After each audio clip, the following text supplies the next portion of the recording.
Hello, everybody, and welcome to Wombat Goes Deep, Episode 6, where we are going to be talking about everybody's favorite game of the week, That Dragon Cancer. Before I get into this, I'm going to throw out the caveat that I understand that this game is being very heavily marketed as the personal story of a father who lost his son. Even though his wife and children both worked on the game, his, I guess, remaining children. I didn't mean that as like a mean thing. Don't, guys. We're sticking to the facts. Yeah, I realize it's being marketed in that way, which I find shrewd and rather tactless. But nonetheless, the people behind it have seen fit to charge $15 for it. So. If you think that someone can, charge a retail price for a product and then you're not allowed to have opinions on it, perhaps this is not going to be the review for you. I have read no reviews. I'm very aware that it's being talked about, and other than going on to the Steam forums to try to fix an issue I had with the game, I have not read what people are saying about the game, although I am vaguely, distantly aware that there are some people who are being critical of certain aspects of it. None of that factors into my review. I don't care what other people think about the game. There we go, caveats done. If you want to discuss this game within the purview of my ability to give a shit about the subject matter, know that there are people in the very room I'm in, whom I love very much, who have cancer, and family members of mine have died of cancer. I don't care. This is a piece of work, a piece of artwork, if you want to call it that, and we're going to be critiquing it as such. So let's go. Caveats done. It's probably hopefully the last game I'll ever have to put a fucking disclaimer in front of, because it's ridiculous, but you know how it is when you're about to talk about cancer babies. You want to get everybody all prepped up. Let's talk about graphics. First and foremost, my first experience with the game is that I own a 21:9 resolution monitor. If you are the proud owner of a 21:9 resolution monitor, you cannot change resolutions in the game no matter what you do. There is no way that I have found to change resolutions on the monitor. Not wanting to see anything in the way of spoilers, I gave up the search after a couple of threads. Posts on the Steam forum about the issue literally date back to the launch of the game, the 12th of January. I guess it technically came out on the 11th. What a birthday present for me. So none of those have a response whatsoever. So I don't know that the 21:9 resolution issues will be fixed. They certainly haven't been acknowledged that I've seen. And maybe I just found the wrong threads, but if Google's sending me to the threads that haven't been responded to, then shame on Google, I guess. To roll into the graphics proper, the graphics are sort of a representational 3D. There are no faces. There are just jiggly polygons in sort of the squiggle vision style of Dr. Katz or home movies, but done 3D. It's intentional. Style is semi-consistent throughout the game. There, especially the island that you're on at the beginning and end of the game, don't really roll into that style particularly well. I feel like art direction was a little flat there. But I think it does a decent enough job conveying an idea, even though, to be frank, most of the bits and bobs around the world kind of look like shit. That's the low poly style. It is very in with the indie game crowd right now, and it's one of those things that by and large I'm just going to go, okay, that was your artistic decision. Obviously doing fine animation with a small team is one of those things that's harder to do, but it seems more or less like very little attempt whatsoever was made to work any meaningful animation into the game. Yeah, it's one of those things where I found the graphics to be underused overall, because everything obviously is going to tie to story here. There's very little in the way of graphics and gameplay, but for a story that's meant to be a sort of catharsis, again, at least that's how it's being advertised for the father, again, even though the entire family worked on the product, especially so, there's no sense of journey along the way.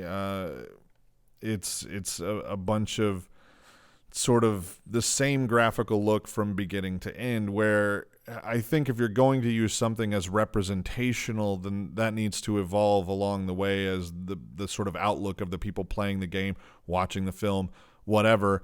It needs to evolve. I mean, it's one of those things where you see if you're going to have a character make a journey, the way that they perceive with and interact with the world needs to evolve along with their understanding, their emotional state, and especially in a game like this, which is supposed to be tied down to story 100%. The graphics and the gameplay are how we're going to experience the emotional side of this story as we roll through it, and there's nothing for that.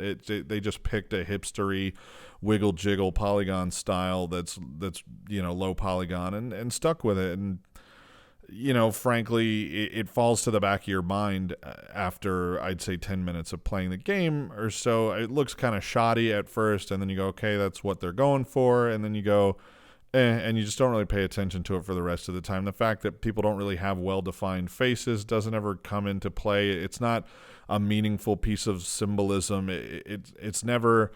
as a for instance, it could have been used to tie into the story wherein Joel, the kid with cancer, could have no facial features just as part of this real problem that the father has dealing with the fact that his son has cancer, and it sort of turned his kid into this other for a while, and then we could slowly resolve that and other people could have facial features in the meantime, but we don't see that. It's just nobody has facial features. It's an artistic choice for no story-based reason other than I think it was the easiest thing that they could do with a fairly new to game development and fairly untalented team. I don't mean that in a mean way. I assume that they are all fairly new to game development because the game definitely feels like it. If not, then I'm going to stick with fairly untalented team and just have that be the criticism.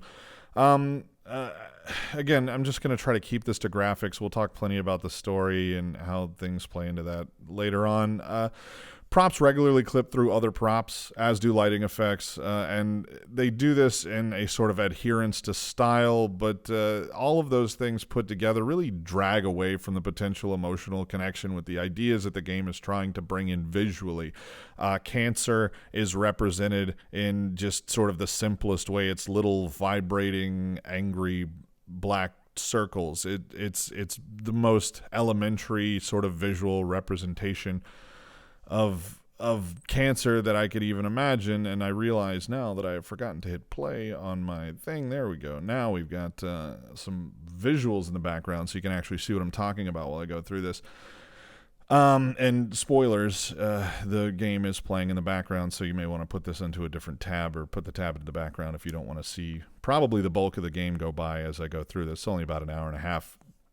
But yeah, you really fail to connect because the visual style never evolves. It continues to represent cancer as this just black mass that occasionally shows up, and very straightforward and sort of uninteresting from a story perspective to see it used in that way. And it shows up, but it never has a sense of, there's no like threatening sense to it or foreboding. It's just kind of around, and it makes noise and kind of jiggles when you look at it.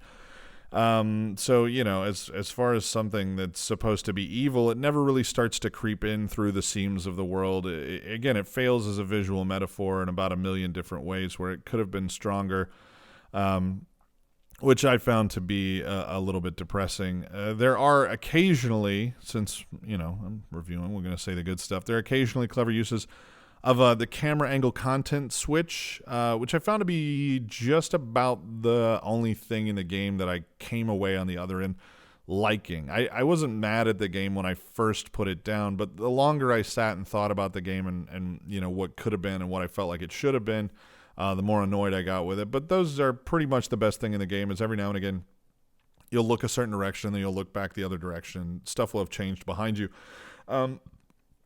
It's a nice surprise to turn your head and turn back, and things have changed. What's weird, though, is from a sort of narrative perspective, I found that I found this effect to kind of pull me out of the game, which is fine, because it pulled me out of a game in a way that made me think, there's stuff, things have changed. It really, as far as a visual metaphor went, it it sort of gave me this idea that things had slipped away a little bit, while I wasn't paying attention. And that's one of those things that was effective in a couple of the places that it was used. And in one of but the thing was, once I noticed it, I could see when it was going to happen, and the sort of seams of the story started to show one more time. It is, in gaming overall, an underused trick. It's definitely not anything that was pioneered here, but I say it was used generally well. In the See and Say scene, however, which was the last time I think that they used the look one way and then look another way. I mean, they might have used it once or twice after that, but with not any particularly interesting effect. It felt pretty forced there. They essentially just kind of chill out in the room until you look a very specific direction, and then the scene changes behind you having looked away. It's not, like I said, it's something that if you're going to do that in a game, you have to really plan your moments. You can't just do it any old time you want. You have to know where you're going to implement this trick, how it's going to work. And in the more organic moments, such as when you're in the hospital room, it was fairly effective. And I thought it was a nice little surprise there in the game. There are bugs here and there, characters not landing in the places that they should, or things not being quite right when the scene starts up that honestly should be fixed at this point. I don't know if they've rolled out a patch and maybe it just didn't patch for me. I don't know, but I had a lot of character positioning bugs, sometimes that necessitated restarting the chapters, but again, in an hour-and-a-half game, that's not that big of a deal. I'd say the thing that really punishes is the fact that I'm trying to sit down and have an emotional, coherent narrative roll through the game. But again, the graphics are what they are. You can see them on screen if you're watching this on YouTube. I'm sure if you're listening to this review, you probably have a decent idea of what the game is and what it's about. So the graphics are going to be not too much of a surprise. So we'll just roll on to gameplay. And in saying that, this section will probably be fairly short as well. There's very little, and what is there is clunky, unwieldy, and poorly made. That's as polite as I can possibly be about all of the gameplay in the game. It is not a design choice, and if it was a bad design choice, because it feels exactly like the first fumblings of someone who has no idea what they're doing. Everything is shoddily implemented. It's meant to keep you on track in the story, and it feels slow and tedious, and it doesn't build pace. They sort of at the very beginning of the game try to build pace by having, when you click forward or when you perform an action in the game, that there's a reaction, but they very quickly give up this idea and just start locking you to a room or a track that you walk down with no accompanying voiceover. I would say for the better, because those were some of the worst lines in the game. We will talk heavily about dialogue in the story side of things. I'll try to leave it out of gameplay for now, but everything's poorly integrated, poorly implemented. And most of it seems to be desperately at odds with the idea of having made a video game out of this story in the first place. It wrenches the player back into place if they try to look away at a particularly important time, as it'll just roll into a cutscene and then have the camera fly around. There's very little opportunity to not appreciate, in big air quotes, what the designers want you to look at or want you to do. You'll end up in a place where you could kind of look up enough that you're looking away, but you can't turn around and face away from the thing or leave the situation. You can't walk. You can't interact with the environment except in very specific spots. Again, you essentially click and then it's a walk forward thing, and you can turn around and click and walk back. That doesn't really constitute gameplay in my mind. But that's where it becomes kind of frustrating. There's no room in this game. You can call it an interactive experience if you want. There are two kind of mini games tossed in for no reason other than that they thought, oh, we need to put some game in there, and they both feel weird and gross. There's no room for the player, though. It's a docudrama that forces you to crank the film forward. That's essentially all that we get, and that's what it feels like. The two mini games pretend to have a lose state, but you start exactly where you were. And obviously, if you didn't start exactly where you were, actually, one of them doesn't have a lose state. Only the dragon fighting side scroller minigame thing that again feels like crap and was implemented poorly. Even remotely approaches feeling like a game. I don't know. It generally, what would be called gameplay in this game just annoyed me. A lot of it's clicking the same thing multiple times just to hear the next line of dialogue, which was not fun. At least in Gone Home, you got to pick stuff up and put it in other stuff. You know what I mean? It's not great, Gone Home, but Jesus Christ, at least they let you do stuff, and it was a fairly well put together world. Same for Dear Esther. This one's just slapped together junk. I'm getting ahead of myself. It's fine. I had the feeling that if I was going to sit through this, I'd rather just watch an animated film done in the same way. The funny part about that is, had it been, it'd be considered terrible. It'd be an awful film that was disjointed and failed to make its point and jumped all over the place as far as both tone and everything that happens in the game. And I wonder if, that's sort of kind of what we're looking at to an extent. A storyteller who's incapable of things like pacing or coherent summation, they're using games, specifically indie games, as an avenue to tell stories in a way where they can't, they can be rather disjointed without being blamed for spoiling pacing or having poor character or story coherence or any real point. They get to just put it forward as this graduate student art project and go, look, it's video games.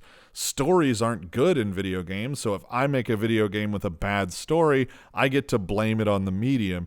And they have made a video game with a very bad story.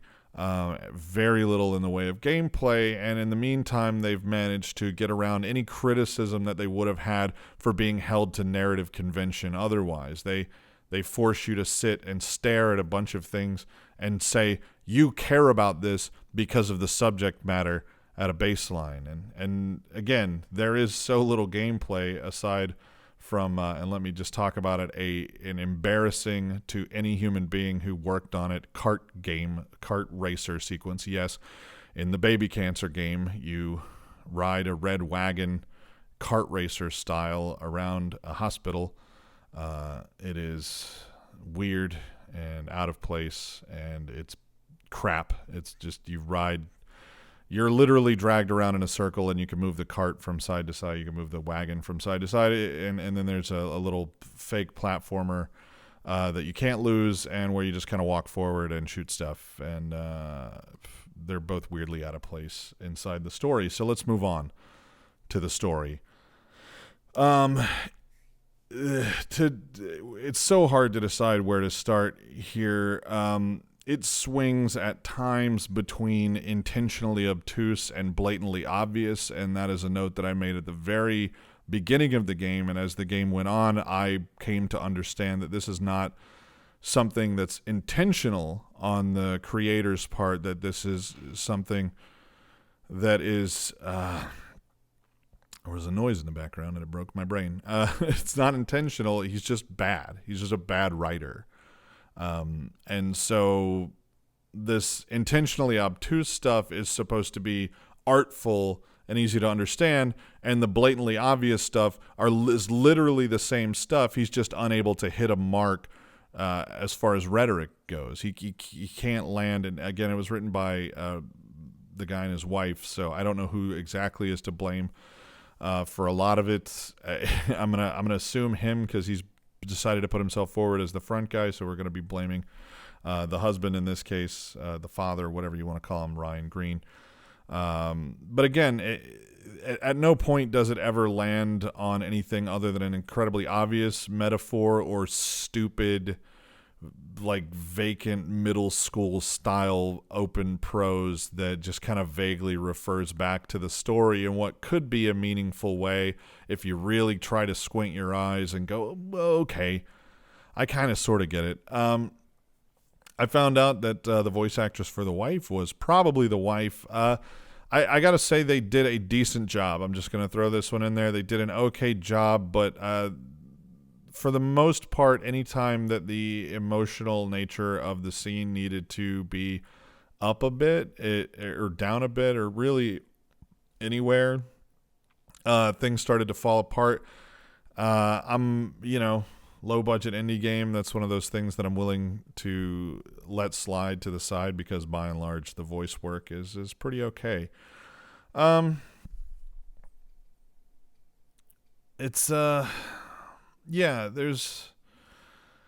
a lot of fake poignance in the story, and in the opening of the story it's especially confusing because you kind of don't understand why he's being so flowery about everything. This is, when we just think that the kid's developmentally disabled. I guess the idea being it's called that dragon cancer. We're supposed to understand that the whispering black trees are foreboding agents of things to come, and certainly with 2020 hindsight you could come to that conclusion, but in the opening they're just kind of annoying, and even after they become unnecessary asides to the entire thing.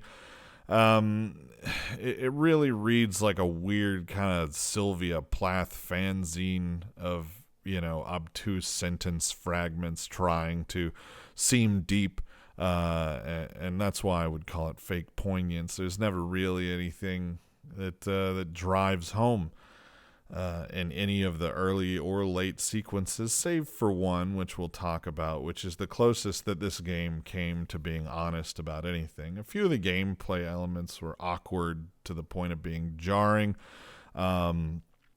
As far as story goes, because again, the deeper we run into this, the more the story comes forward that the kid has cancer, and I think most people probably even knew the story going in and played it all keyed up to be emotionally distraught and sad about things. But there's this flying dreamscape sequence that just suddenly becomes fucking just out of nowhere, like a weird 70s acid trip dream that makes no sense. There's the baby riding the horse thing that happens.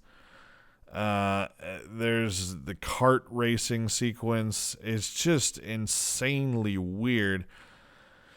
And all of them are handled with just this weird sort of sense that the writer thinks that they're springing something on you, some grand revelation that you wouldn't have had on your own or you couldn't possibly understand about cancer. Like the kart racing segment is this little, you ride around, you do 3 laps. Hey, it's like Mario Kart. I don't know that a 4-year-old developmentally disabled kid related deeply to Mario Kart, so this seems like writer masturbation. Okay, whatever, let's just watch him have a little fun as escapism, maybe, ? And then at the end of that, we just get a list of cancer medications that are, look, these are the power-ups that you picked up, I guess. These are the bonus items or cancer medications. And again, it's one of those things that it's so fucking tacky and I'm smarter than you. It talks down to the audience in this way that's just completely bland and stupid and you know what I mean? It feels weird and calculated. It's like, look, the kid's having a fun time. Aren't you having a fun time? Cancer is very serious, and here are the medications. It's fucking patronizing. It's an inconsistency of tone that is both forced on us, and then we're supposed to feel bad about it. I wasn't even excited by the Mario Kart segment. I don't know what psychopath thought, this will shift the tone, ha ha ha, and then we'll show them the names of cancer medications because just when you think you're having fun, cancer, and it's just. what do you want from me? You put me in the fucking kart racer thing. You know what I was thinking the whole kart racer time? This is weird and stupid. Can we get back to the main story, please, which is supposed to be about a fucking man losing his son. This is weird. Oh, and then at the end I get preached to. Oh, and that's not the end of the preaching, believe me, because this game pulls one of the oldest tricks in the Christian proselytizing book, but don't you worry about that. We're going to talk about that plenty. I talked about it a little bit in the gameplay section, but fuck me, is the kart racing implementation a pathetic joke at best. It's the ending of the little crappy slide from side to side kart racing segment just becomes twice the slap in the face to the player that it would have been before, because it wasn't even fun. It was just weird and crappily implemented, and it comes out of nowhere, and then you get slapped in the face for it. It's a fucking college student art film nightmare. And then of course you can't have that without all the pretensions of a college student telling you, you weren't enjoying this. We come to a point shortly after the kart race scene where the game literally says the words after we find out the kid's got terminal cancer. Oh, surprise, because the game had been such a fucking chipper walk in the park to this point. The game literally has the characters say more than once, "This is a tragedy." Like, fuck me. First of all, I have a lot of trouble believing that any doctor said to any parent of a dying child, "This is a tragedy." That's a weird fucking thing to say, and if that guy said it, he has the worst bedside manner of any You do not say... You could make it clear that the kid doesn't have a chance. You don't say this is a tragedy. That's weird. Nobody says tragedy. A tragedy is a train accident. Okay, a kid having a recurrence of cancer is unfortunate reality, but you certainly don't say to the parents, this is a tragedy. That's weird. Anyway, you're supposed to be reassuring, and this is a tragedy just sounds like I'm a shithead and I don't even know what to do about your dying baby. Anyway, it literally says it's a fucking tragedy. The doctor is the one who says it. He delivers the line flat as fuck. There is no gravitas or emotion in what should be a heavy scene. And it shouldn't just be a heavy scene, even if the reactions, and they are, from the family members are of sort of shock and disbelief. That's perfectly acceptable. That's a very real thing. A lot of times people have trouble processing the fact that someone close to them or they are going to die, especially when they first hear the news. The acting in this scene needs to be compassionate from the doctor's side of things. Yes, he's a baby cancer doctor. He's probably practiced saying your kid's going to die a lot, but, at the very least, he should still care. And they even say that the doctor cries, but apparently the voice actor didn't get the message. And hey, it's only $15. Why put any effort into it? It's not like we're making a story about cancer that some people might try to use to find some bastion of understanding or at least some semblance of there's somebody out there who's been through this with me, or even just people trying to understand you better or understand what it might be like to go through that. There's no job for us to communicate that to the world. Whatever, just no rereads. We're done. And then it turns into more awkward visual metaphors. The entire game is basically a string of pointless, overwrought, very ham-fisted visual metaphors. The see and say is this weird unwillingness to be genuinely adult about the entire thing, whereas it could have been. It could have been, and you're going to hear me talk about that a lot, especially in the conclusion of what it could have been. You had this a moment where you could be adult through the eyes of innocence, but they have the see and say sheep go to heaven, goats go to town. And again, it's this perfect moment where you could have done something a little bit differently, and it could have been an honest moment that brought us in, where things get a little sinister and things get a little weird and upsetting, and that's perfectly fine, but it chooses to go around it. The entire doctor sequence is full of awkward writing in general. It's it's generally all over, but especially in the doctor scene. This is, for all intents and purposes, the turn in the game. This is where things, for what should be the main character of the game, the father, or even the father and the mother if you want, but she's very much written as the periphery. It's not from her point of view. It's an opportunity to make that turn, but instead of making that turn, the writing is awkward, and we're meant to, at the very least, have this first real opportunity to look inside of people, who are going through this, and it doesn't do that. It comes off really reflective and disconnected. It's clearly something written by people that, rather than channeling what really could have been, it's literally just people going, he's crying, she's crying, people are crying, and there's no attempt at emotional honesty towards the viewer. And that's a very important part of subject matter like this, is a sort of emotional honesty.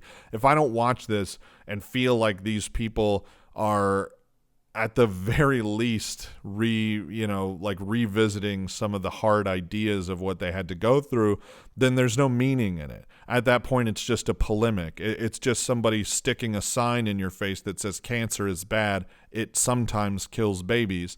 And that's nothing. It's literally nothing. That has no effect on me as a human being other than to annoy me and go, thank you, I've seen your cardboard sign, I'm aware of the statistics on cancer, I don't care, you've not made me care. And that's your job. That's your job when you write a goddamn video game about babies dying of cancer, is to make me give a fuck. Okay? You know what I mean? I'm a guy that's primed to give a fuck about cancer stories at the moment, and hey, nope. Didn't give a shit. Dehydration this is where I'm going to be positive for about 45 seconds. I don't know, a minute or two. Dehydration is probably the only chapter of the game that comes off as emotionally honest, and it only does so very, very briefly before even that chapter is done a grave disservice by the writing deciding to be flowery, and it's when we start getting towards this part, it's right after the see and say scene, where we really start to dive into Christian imagery and apologetics, and it becomes a game that is a pamphlet that you will be handed at a door from essentially that point on. And again, that's a gimmick of Christian storytelling that is incredibly common. They try to hide their message until you're hooked in, and then they go, but God is the one true light and glory. And the light beams come shining down, and there you go. And that's one of the main problems with the entire game.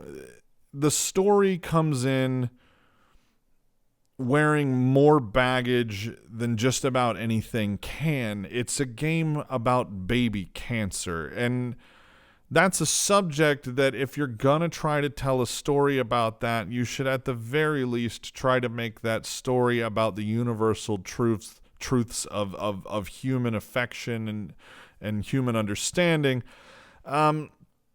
Nothing about the game at all drives in a straight line, and when there are opportunities for true emotion, for true depth, for true exploration of the human condition and what we have to go through when we watch the people around us, especially those that we care about, get sick, the game instead settles for avoiding that and reminding people that Jesus and God are important, and they will help you through this tough time if only you pray enough, even though they may not answer your prayers. The story suffers from all the same pretensions of Dear Esther, and it has none of the visual fidelity or interest that game at least managed to pull in. There is no beautifully handcrafted set.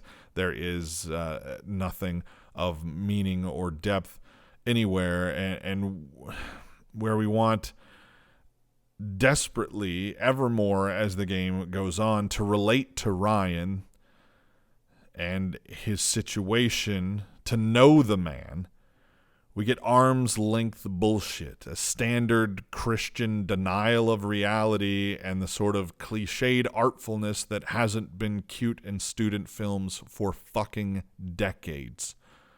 Warhol made people tired of this kind of garbage, and he's still trying to put it in the game. Not Warhol, but Ryan Green. And again, I don't mind that there's an aspect of faith behind it, but that becomes the entirety of the thing, that we sort of weave around how two human beings had to deal, or especially if we're going to tighten it down and make this a real story about how one human being had to deal with the loss of a child, we end up getting just sort of vague Christian overtones, and then a very opaque Christian overtones that you can't look around. They just hold it up in front of you and go, no, everything's fine. We had a crisis of faith, but don't worry, still Jesus. And that's what you get. That's what you get through this entire game, is an avoidance of anything real or uniquely human, and instead you get have you accepted Jesus into your heart as your Lord and Savior? And we'll roll into the conclusions with that.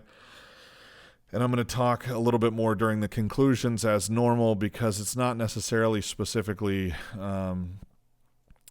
story-based, but let's roll through it. This is not a game, not as such anyway.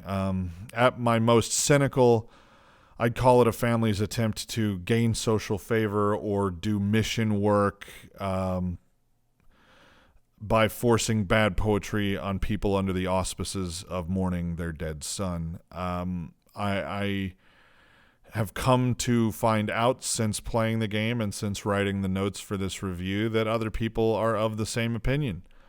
I came to that opinion on my own inside of the first 20 minutes of the game. It is set up in the most blatant way to take advantage of all of the imagery and typical cinematic shortcuts used to make you care. Throwing a kid in front of you and putting the kid in danger is a cheap cinematic tactic that's been used for decades now. And that's the problem, where you walk forward through the game and you expect to start seeing something emotional. You see nothing particularly emotional or soul-bearing about the entire experience. It feels calculated most of the time. It feels like it just is reminding you that this is about how sad baby dying is. There's at one point, one of the chapters, you literally just spend an entire chapter in a room with the sound of a child crying. I can't think of much. I mean, they have family road trip sing-alongs going on. It has literally every sort of shortcut to pulling emotional strings that you can get, and when you push those out of the way, you find nothing. If obtuse artistic imagery and children laughing or crying or singing songs is meant to drag me to some deeper understanding of cancers or the family's reaction to it, well, the game failed. It failed miserably in that effort. And the worst part about the entire game is that it's wasted potential, and worse, it's wasted ink spilt praising something that's not good. It doesn't even set out to discuss slightly what it pretends that it sets out to discuss. It is not a personal portrait. It is not a commentary on cancer at large. It is some weird mishmash in between that uses every narrative shortcut it can to try to remind you that, our children and God are both precious, and if your kid dies, probably it was just Jesus wanted to take him to the great IHOP in the sky. again, the team working on the game lacked the talent at every single turn to pull the weight of the subject matter into the final product in any meaningful way. The graphics wear thin for the most part. It's sort of lazy dressing on very sparse sets. It is not a joy to look at. The gameplay, such as it is a chore.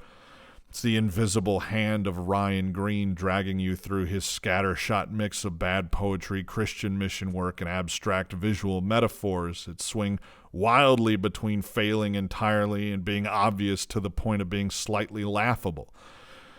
The story is perhaps the largest wasted potential in the entire lot. A man sought to make a story about the experience of losing one of his many sons, and instead of baring his soul to show us what that dragon cancer did to him, we get cutesy distractions from reality and a pair so out of touch with the cruel reality of what happened to them that they end up thanking God for killing their child. The game leaves me feeling entirely depressed. Not sad because the story is sad, but depressed that whatever this game is, it's nothing to do with what the man felt and everything to do with playing the sounds of children over string music and telling us it will be all right if we ask God nicely.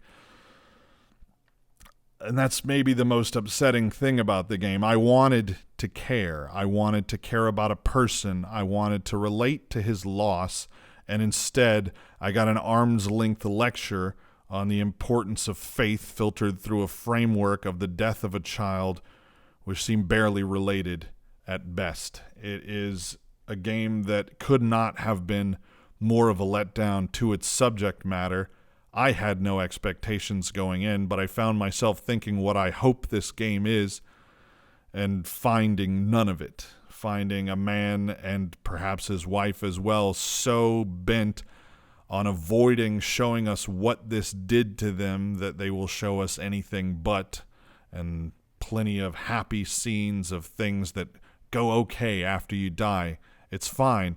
We didn't lose our child. He just went somewhere else. And maybe at the end of the day, I'm more depressed for them than I am for the fact that the game didn't do particularly well. Their child died, and their only recourse was to find a solution that involved it being okay that he died, not facing the cold, extremely cruel reality of the fact that they lost a 5-year-old son to a terrible disease. We don't get to know Ryan, or I believe his wife's name is Amy, throughout the course of the game, and we could have. We could have come to understand two people who went through something terrible, but instead we just get junk. We get letters and diary entries and weird pictures of spiky cancer instead of an honest accounting of what went through a man's heart as it got ripped out of his body.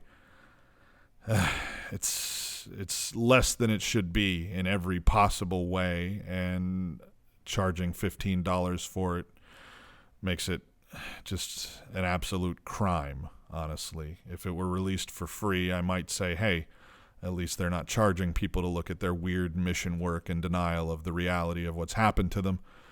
But instead it is, and that's extremely sad for everybody.